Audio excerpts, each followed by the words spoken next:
मेरा सौभाग्य है कि आज हरमिंदर साहब में आके दरबार में माथा टेकने का अवसर मिला, प्रसाद खाने का अवसर मिला, दर्शन करने का अवसर मिला। उसके बाद जहाँ देश की आज़ादी के लिए शहीद हुए थे हज़ारों लोग, अंग्रेज़ों की बर्बरता से कत्ल हुआ था, वहाँ जलियांवाले बाग में उनको श्रद्धांजलि देने के लिए। इसके बाद मैं भारत सरकार में, मेरा नाम प्रोफेसर SP सिंह बघेल है, भारत सरकार में राज्य मंत्री फिशरी, एनिमल हस्बेंड्री, डेयरी और पंचायती राज का हूँ।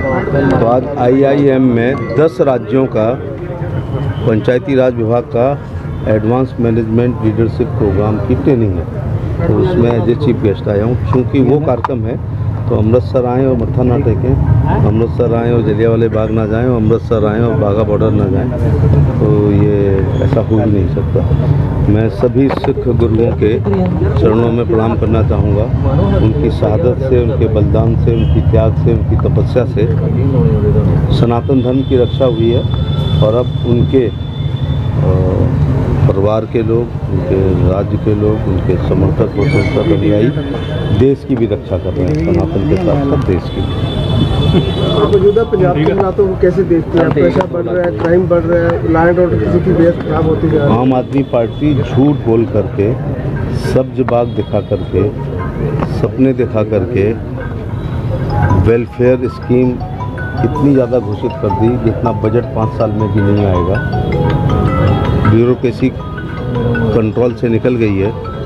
हमारा काम तो छोड़ो, आम आदमी पार्टी के कार्यकर्ता का भी कोई काम नहीं हो रहा है। इतना ज़्यादा झूठ बोला है कि उसे पूरा करने में कई साल का बजट लग जाए तो भी कम है। इसलिए झूठ बोल करके सरकार बनाई गई है। ज़मीन पर जो वादे किए गए थे वो नहीं उतर रहे हैं। अब तो कई साल हो गए हैं सरकार को बने हुए। अच्छी सरकार वो होती है जो अपने घोषणा पत्र को 6 महीने में 30% काम कर दे, 40% 1 साल में, 50% 2 साल में और 80% 3 साल में। और जो 3 साल में भी अपने मैनिफेस्टो को पूरा नहीं कर पाता है वो 3 जन्म में भी नहीं कर पाता। सर IIM में आप विजिट करने जा रहे हैं, थोड़ा उसके बारे में बताइए। आज IIM में पंचायती राज विभाग के एडवांस लीडरशिप मैनेजमेंट ट्रेनिंग है जो 10 राज्यों को यहाँ बुलाया गया है।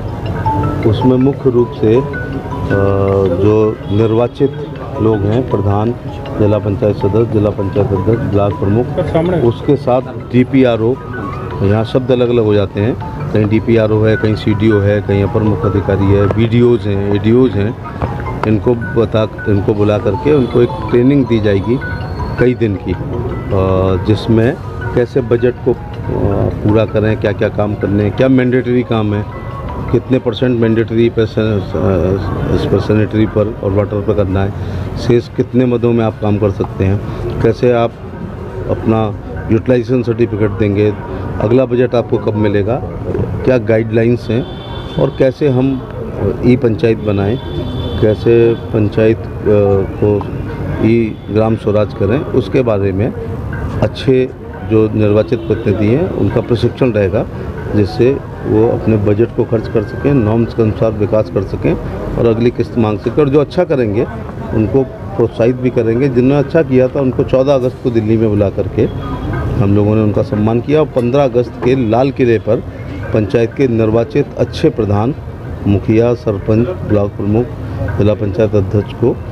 लाल किले में विशिष्ट अतिथि के रूप में हमारे विभाग ने बुलाया था। सर पंजाब में 1 साल पहले बाढ़ आए थे, अब तक 1 साल में पंजाब सरकार कंपनसेशन नहीं दे पाई है। तो पंजाब सरकार से पूछना चाहिए ना कि आप कंपनसेशन क्यों नहीं दे रहे हैं। ये फेडरल सिस्टम ऑफ इंडिया कई मामले में बहुत अच्छा है, कई मामलों में जनता का नुकसान होता है, क्योंकि ये बाढ़ में पैसा देना ये स्टेट का सब्जेक्ट है। अक्सर पंजाब सरकार कहती है कि केंद्र हमारा फंड रोक लेती है। हर विपक्षी पार्टी अपने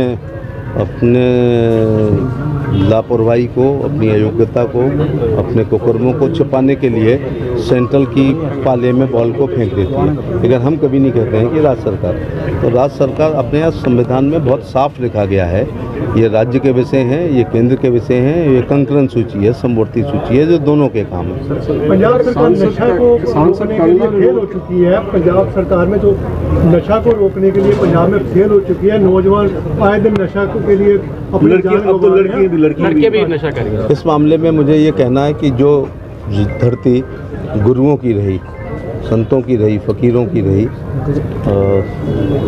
सिख धर्म के 10 गुरु जिन्होंने सबसे ज़्यादा अगर मना किसी काम के लिए किया है तो उन्होंने नशे को मना किया है, सिगरेट को मना किया है, टोबैको को मना किया है। और उस राज्य में अगर वो हो तो ये बहुत हमारे लिए दुर्भाग्य की बात नहीं है, देश के लिए दुर्भाग्य। एक समय जब पंजाब में इंडिया की हॉकी टीम देखता था तो 7 खिलाड़ी पंजाब से हुआ करते थे। ये पंजाब एथलीट्स का था, ये पंजाब फौजियों का था। CRP, PSF, ITBP, army, air force, navy में एक बड़ी संख्या, राज्य छोटा है लेकिन फौजियों की संख्या बहुत बड़ी। पैशन है बच्चों का, भर्ती देखनी है, तो नशा उनको पढ़ाई से भी रोकेगा, स्वास्थ्य खराब करेगा। If wealth is lost, nothing lost, health is lost, something lost, and character is lost, everything lost. तो हेल्थ लॉस्ट के साथ करेक्टर भी का भी गहरा संबंध है नशे से। मैं अपील करना चाहूँगा, सरकार मद्य निषेध विभाग होगा, सरकार रोक रही है, लेकिन ये स्वतः स्फूर्ति से पेरेंट्स को अपने बच्चों के संस्कार ऐसे देने चाहिए कि वो नशे में नशेबाजी ना करें। और डिप्रेशन नशे का बहुत बड़ा कारण है। जब बच्चा पैदा होते ही सोचता है कि उसे कनाडा में जाना है, उसे विदेश जाना है और नहीं जा पाता है, तो वो ओवर एज हो जाता है, बेरोजगार हो जाता है, डिप्रेशन में चला जाता है, फिर वो नशा करता है। इसके बाद घर में झगड़े होते हैं। तो मैं पंजाब के बच्चों से यही कहना चाहूँगा कि सरकार तो प्रयास कर रही है, यहाँ NGOs बहुत हैं। एक बार मैं मोगा आया था तो मैंने NGOs की मीटिंग की है। जिस NGOs पूछो आप क्या कर रहे हैं, हम नशाबंदी के काम कर रहे हैं। मैं आगरा में NGOs को बुलाता हूँ तो वो विधवा पेंशन के लिए, विकलांग पेंशन के लिए, वृद्धावस्था पेंशन के लिए, शिक्षा के लिए, चिकित्सा के लिए, वृद्धाश्रम के लिए ऐसे काम करते हैं। यहाँ हर NGO कर रहा है। इसका मतलब है कि यहाँ बच्चों में नशे की लत हो गई है। कैंसर बहुत हो रहा है, और एक ट्रेन का नाम ही कैंसर एक्सप्रेस है, शायद फिरोजपुर से जाती है, कहाँ से जाती है, बठिंडा से जाती है। तो मैं पंजाब के यूथ से कहना चाहूँगा कि ये लहलहाते हुए खेतों वाला राज्य है, ये वीरों का राज्य है, ये संत फ़कीर और पैगंबरों का राज्य है। हमारे गुरु महाराजों ने हमें नशे से दूर रहने का हमेशा कहा था। हमें यदि हम गोल्डन टेम्पल पे मत्था टेकते हैं, इसके बाद नशा करते हैं, तो ये फिर अच्छी बात नहीं है। इंसाफ के लिए भारत की न्याय में MOS लॉ एंड जस्टिस भी रह चुका हूँ। अपने यहाँ फांसी होती है लेकिन पूरी प्रोसीजर के बाद होती है। हमारे यहाँ कहा जाता है कि 100 गुनहगार छूट जाएं लेकिन एक बेगुनाह को सज़ा नहीं मिलनी चाहिए। CBI पर आपको विश्वास करना चाहिए। CBI के पास इन्वेस्टिगेशन है। उस कॉलेज के पूर्व प्रिंसिपल को गिरफ्तार कर लिया गया है, इंट्रोगेशन चल रहा है, पॉलीग्राफ टेस्ट हो रहा है, लाइट डिटेक्टर की ज़रूरत होगी तो वो करेंगे। CBI जब चार्जशीट देगी तब कोर्ट कॉग्निजेंस लेगा, फिर सबूत और गवाहों के अनुसार या तो मुकदमा छूटता है, एक्विटल होता है, या कन्विक्शन होता है। तो न्याय ये कोई वो नहीं है, कबीले वाली संस्कृति नहीं है कि चौराहे पर फांसी लगा दो।